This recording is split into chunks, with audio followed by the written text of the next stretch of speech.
Hello everyone, thank you for watching. My name is Nefertiti and you can find my information in the description box below. This is an energy update for the week of June 22nd through June 28th, 2020. So we've got a lot going on energetically. All of our energy is being pulled inward as we are navigating this retrograde season. I've got some channeled messages from Spirit, and then I'm going to talk about the astrology, the crystal, the spirit animal, the angel number, and I've pulled some tarot cards as well. So let's get right into the channeled messages. I've got 4 specifically regarding this week.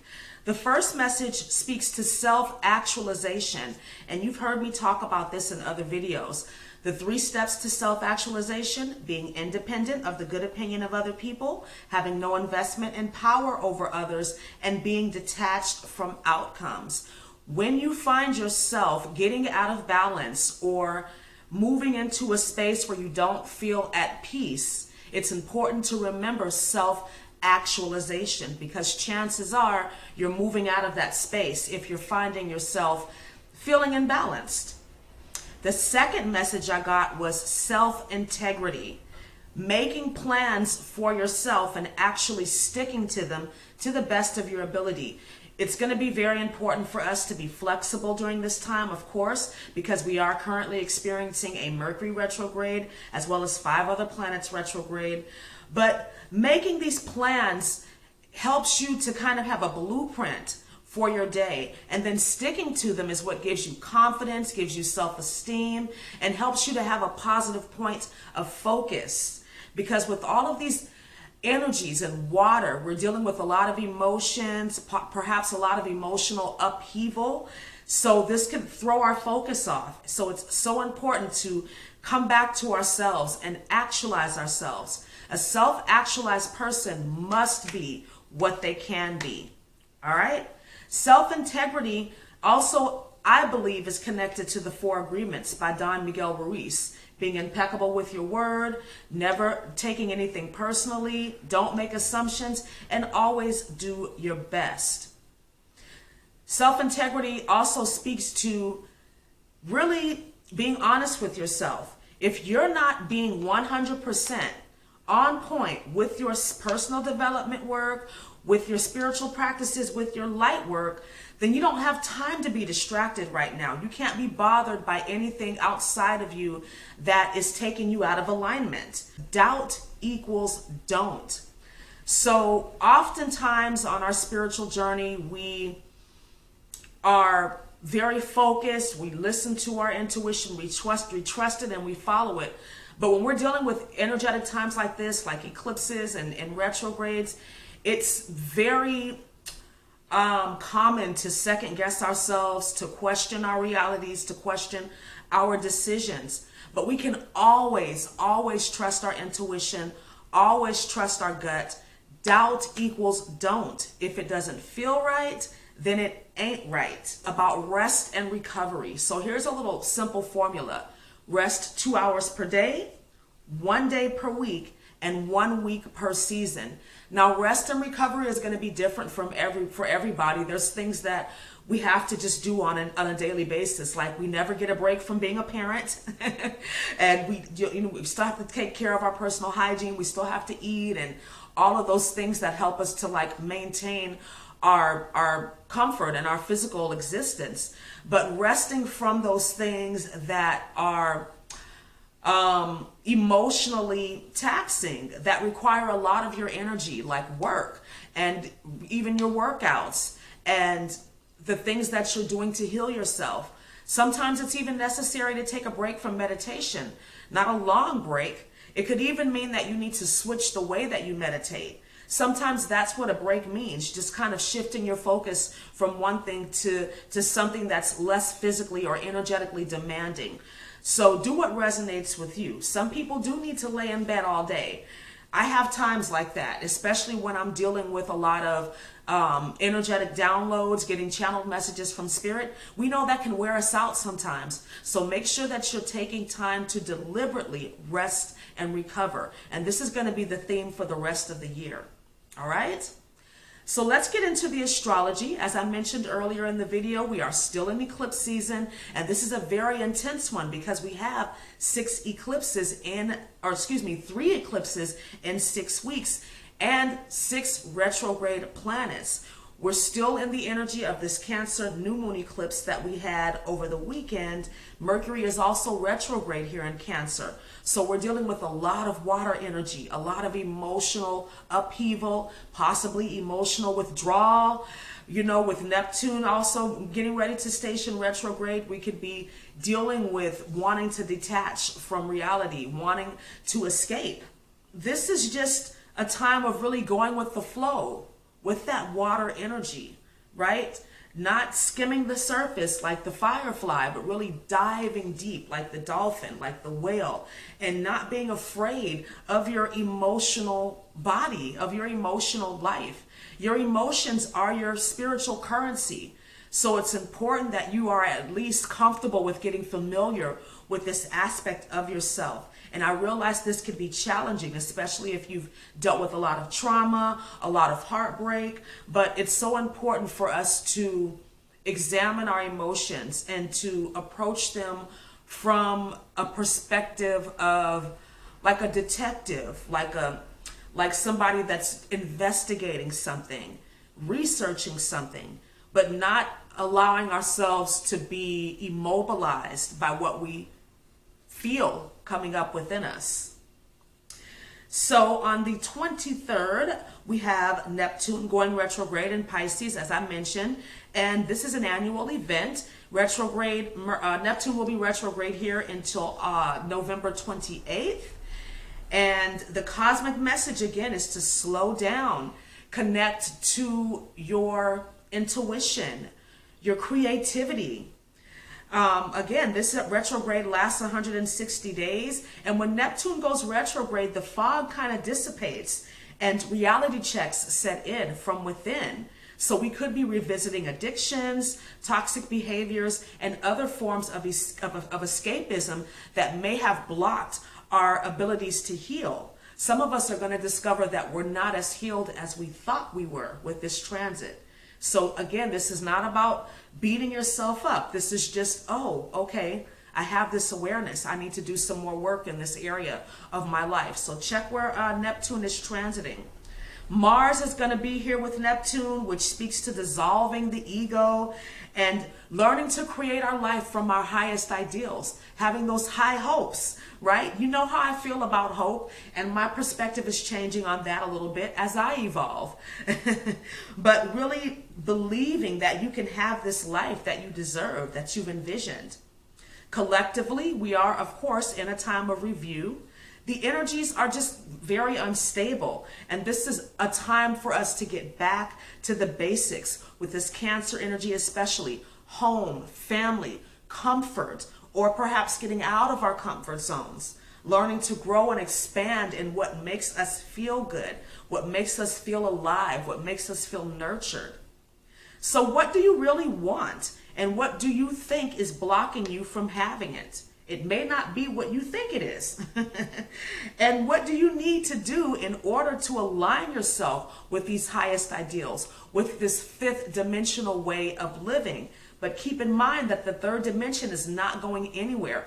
All of the lessons that we've learned in the 3rd dimension, like hard work, self-discipline, learning to see duality, learning to manage and balance our practical world, these are all valuable lessons that we are taking with us. We're not to negate these things. Your dream world could be more vivid with Neptune retrograde, and there's definitely going to be a lot of messages from spirit coming in through your dream world, connecting with your soul family, your soul tribe. Soul tribe. I remember having dreams of parties and family gatherings, and I was familiar with the people, the beings. Like I felt like I was connected to them, like I knew them, but I guess practically speaking, I didn't know who these people were. But I felt that connection. So you could definitely be having these experiences at this time. That's very exciting and very reassuring of our journey, connecting with our soul family, knowing that we're not alone, that we have support, that there is a reason for us being here, and that we can call on them to get information. This is a very sensitive time for empaths, so beware. Neptune has no boundaries, so we're going to be tested in these areas of healthy boundaries, of learning to say no and being okay with not being okay sometimes. This energy of Neptune retrograde is great for visualization and meditation. On June 25th, we have Venus going direct in Gemini. So matters of love can begin to move forward as past issues are resolved. But remember that Mercury is retrograde, so communications are still going to be challenging and complicated. People might be going silent on you, and let it be okay with you, okay? It's just people are processing these very heavy energies differently. Everybody's different. And some people need to withdraw a lot because they need to make sense of it all, especially if they're rooted in the physical domain. This is very challenging for people like that. You could see collectively a comeback of some social distancing or restrictions just because this energy is still very fickle. We don't have all the facts with Mercury retrograde. Venus in Gemini in general is very wishy-washy type of energy. So we should take things that people say with a grain of salt and try to avoid being triggered if we can. But remember that triggers are learning opportunities. So if somebody pisses us off, remember that the buttons are in us that are being pushed. So use this as an opportunity to heal as opposed to lashing out and to continue being angry, which is just a cycle. So let's learn to move beyond that.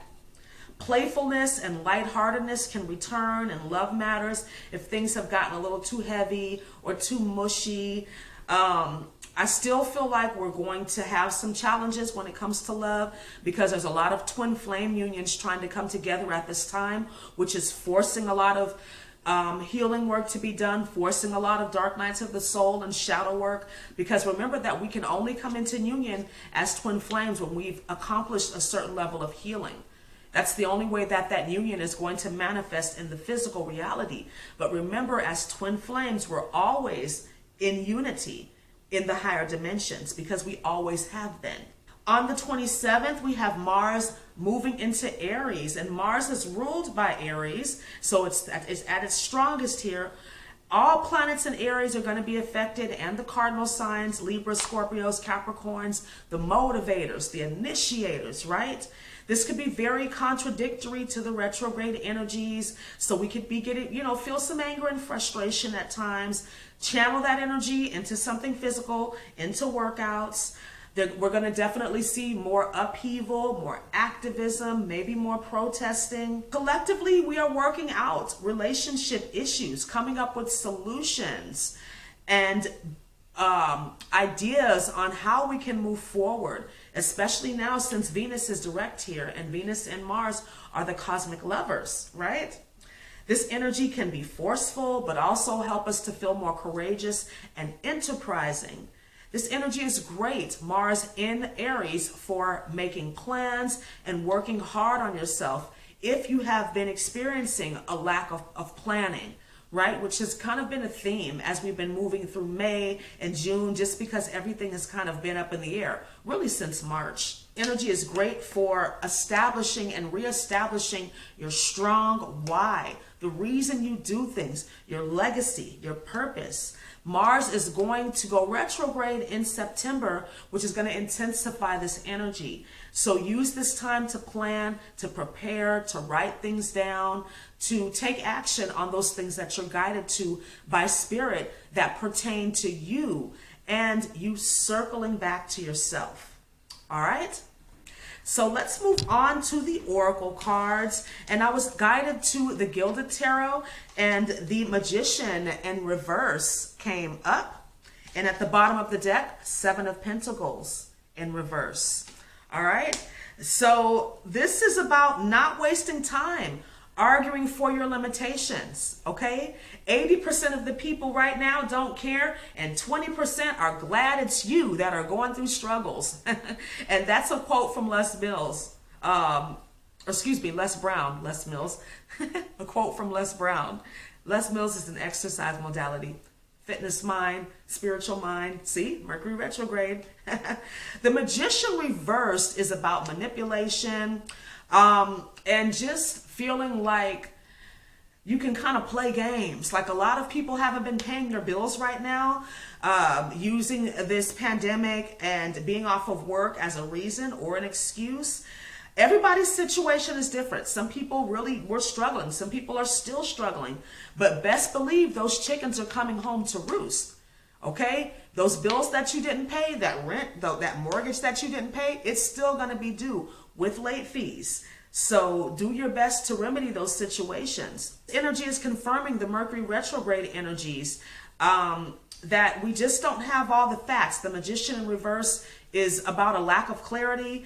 We don't have all the information. Dark forces are going to continue to stir up confusion in the masses. So stay focused on yourself and what you can do to improve your life. Trust your intuition and follow it. Deal with any anxiety or shame issues as they come up. Again, this is going to be a theme throughout the summer as we're moving through this Cancer energy.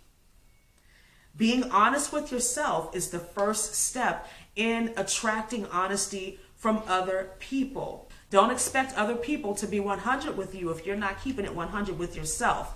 Are you keeping up with your personal development work, your workouts? Are you practicing self-care? Because that's always the solution when you don't know what to do. Things are not always what they seem with the Magician reverse and with the Seven of Pentacles reversed, especially now since we're navigating this water energy, these retrogrades. We are seeing a lot of just fake news, repetitive news. So trusting your intuition, again, discernment. Are you using all of your talents and your abilities to their utmost right now, or are you wasting time? The Magician in reverse, Seven Pentacles in reverse is about time wasters, connecting to those temptations, those distractions, those things that keep you from doing the work that you need to do. And what are you waiting for, right? The Seven of Pentacles is about waiting. And, you know, when this happens, then I'll do this. Now, again, with these energies of retrograde, we are being asked to wait, to be patient, but we also get direct guidance from Spirit, and that supersedes anything going on, right? It doesn't matter what's going on in the cosmos. If you get a message from Spirit telling you to do something, then you do that because that is the appropriate time for you. Both of these energies speak to the lack of proper planning, the reverse position, right? So again, where are you deceiving yourself? Where are you not setting clear intentions? This is a good opportunity for me to talk about the hour of power. This is something that I do every single day. I learned this from Tony Robbins. I think it was in his book, Awaken the Giant Within. And this is a very good book on time management and productivity. Quality, not quantity. So I highly recommend this book. It's actually available on YouTube as a free audiobook, so I will link it below. But the hour of power, this is where you take an hour out of your day where you are not disturbed to do your journaling, your calendar, your paying of your bills, meal planning, anything that you need to do to create more structure in your life. And this is something that you never miss. Preferably you do this at the start of your day, even before you work out. 1 hour of planning saves 3 hours of execution. So take this time to plan, to budget, right? Some people are better in the evening, doing it at night so that you can plan for the next day. I personally like to do a little